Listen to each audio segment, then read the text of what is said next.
When you're ready to edit your raw images, in Camera Raw, right-click on the image and select Open in Camera Raw. There is also a shortcut button located at the top of the browser window.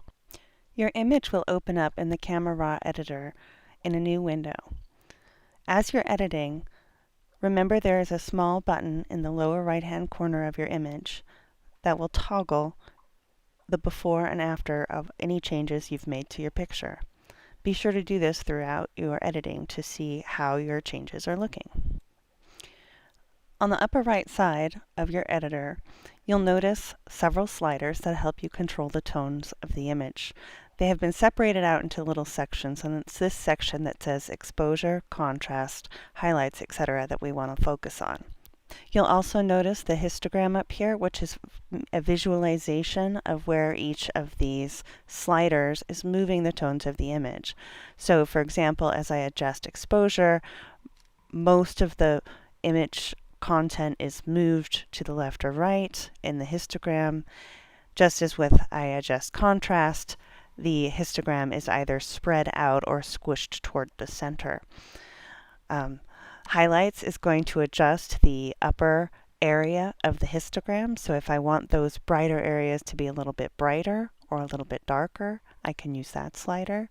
And the same with shadows. It's going to be the lower 25% of the histogram. If I want those shadows to be a little bit brighter or a little bit darker, I can adjust this slider. The last two may seem like they're redundant, but they are actually pretty important. These are how I've set the white point, which is the very, very right edge of the histogram. And you'll see it only moves that very edge. And I can move it all the way off the histogram, which is all the way off my scale. And then, of course, the last slider is the black slider, which is going to move the black point of the histogram either away from or toward the darkest black tone on the print.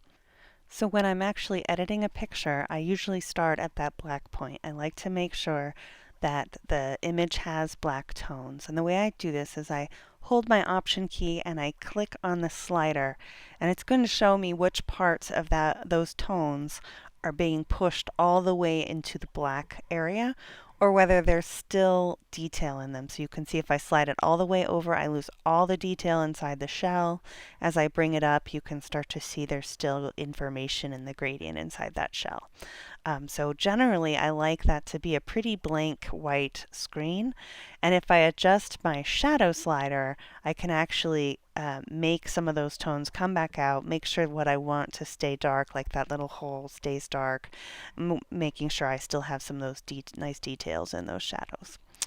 Next, I'm going to do the same thing with the white point. I'm going to hold Option and slide, and there you see the first parts of my histogram that are going off of the graph, right? They're blown out white. Those highlights of the shell are losing all their detail as I do that. So I'm going to use my highlight slide bar to bring it back down a little bit.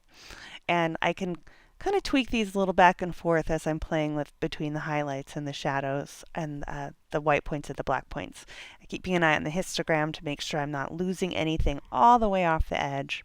And then after I've decided, after I've set those white and black points, then I can start looking at the exposure and the contrast. How do I want the picture to actually look? Do I want it to be a brighter shell, a bright white shell that's on a white background? Or do I want it to be a little bit more gray and moody, but still with a nice bright highlight and a nice dark shadow?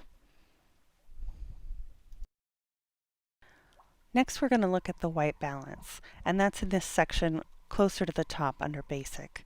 You'll see I have two sliders again. One's called Temperature, and it has conveniently labeled itself on a blue-yellow scale for us. So as I move the slider, I can see that the image gets more blue or more yellow. And the same with Tint, where it is a scale from green to magenta. There is also a drop-down option where I can revert to as shot, the white balance the camera selected. I can try out auto to see how I like. I think that looks a little magenta myself. I can try daylight. I was using daylight balance bulbs. Those look terrible. And I can try fluorescent because they were daylight balance fluorescents, and that looks terrible. So you have to play around with this as you get a sense of what the white balance is. If you're really flummoxed, you can use the eyedropper tool, and then you can select something on the image that should be white. And be careful with this this because, for example, this shell is a little ivory yellow color, so it's not a good example for a white balance check, but already I can see I'm starting to get closer to tones I like, and I can adjust, make minor adjustments to the color as I'm going.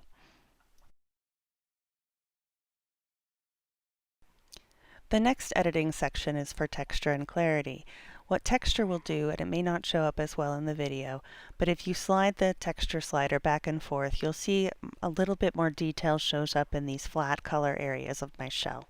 Compared to clarity, where you'll notice a much more dramatic increase in the contrast between different color types, particularly light colors and dark colors. This last slider is called Dehaze, and it's, if you think about a hazy morning, this is the slider you'd use to try to make, the mountains show up through the fog. So how much of these sliders should I actually be using? Because they make a pretty dramatic effect pretty quickly. So we're just going to adjust them a tiny bit. Just bring the texture up a tiny bit, the clarity up a tiny bit. I really only do a couple points for each. So under the optics area, if you notice, we can close the basic area and then open up the section called optics. We're going to find our information about chromatic aberration and lens profile. So all I'm going to do is twirl that open, and I'm going to zoom in on a section that's light. It's going to be hard to see on this video, but if you look, there might be a little bit of a purple and blue halo, especially around light areas that meet up against dark areas. So all I have to do is I have to just click that little check mark that says remove chromatic aberration. It's that easy. The other checkbox is for the profile correction, and this has to do with the way the lens distorts the image. So that's kind of a preference. If you like the before and after, check it out. Next, I'm going to crop and straighten my image, which is in this crop tool that's on the right side, second down from the top. I'm going to click on that, and I'll get a new set of options in my little properties area here. I can also just start drawing and messing with my box that's around my image and making it the shape I want. But I do want to pay attention over here because sometimes I can't tell it I want exactly a 4 by 6 inch image, for example, or I want a 1 by 1 inch, right? The ratio of the image makes a difference. So we control that with our crop box. So I can do it manually, or I have these preset settings in this drop down menu. The straighten tool you use by clicking on a line on your image. You click on one point and you drag your line to the second point, and that is going to rotate your crop box to straighten the image according to that line. So I usually use horizon lines, straight up and down lines like table, chair legs, that kind of thing. And it'll just rotate it a tiny bit. There's other options in here. You could adjust your straightening manually with this slider, and that's about all you need to know in here. The healing tool is the next one we'll look at. It's below the crop tool and it looks kind of like a band-aid. What the healing tool does is it looks like a paintbrush, and it does have sliders to adjust the size of the brush. And when you click on a portion of your image, let's say like this little spot on my shell, the tool will automatically make a copy of another point on your image. You'll see that when I click, it makes this second little green spot, and it shows me what it's copying to make my spot disappear. I can adjust the size of my brush to make the brush bigger or smaller. Remember, I can use the space bar to move around in my image to make this a little easier. I can come down and clean these little spots. Sometimes my tool will grab a piece of information that might not be correct. So again, I can always move any of those pins. And this is a tool that I can click a single time, or I can click and drag like a paintbrush. For this tool, it's especially important to use that preview button to see how your healing effects are coming through. Sometimes I'll find that it's actually making the image have some strange circular artifacts, and I don't want that. So make sure you do a toggle before and after before you move on. Once you've completed your editing, you might be ready to export a TIFF, JPEG, or a digital negative for further use later. At the top of our screen, there's a small icon that looks like a little down arrow in a box, and that is our Export Download button, and it's going to open up a new window that has our save options. The first thing we want to do is we want to make sure we know where we're saving it. We want to pick out the folder we're saving it in. In this case, I'm leaving it on the desktop because this is a demo, but I'd always want to make sure that this was in a folder for what I was doing with it, such as uploading for the internet or preparing for a print exhibition. Then I want to make sure I name my files properly. I usually make sure my first name or my last name is in the file, especially if I'm sending it out. And then I'm going to select whether I want JPEG, TIFF, or digital negative. This section down here on image sizing is nice because you can actually tell it which size you want to export the image. So if you know you're sending it online, you might want to choose a smaller size like 1800 pixels for the long side. Or if you're planning on getting an 8x10 print, you would set it up for 3000 pixels for the long side. If you're doing a much larger print, then obviously you might not click that and you would use your full megapixel size from your original raw image.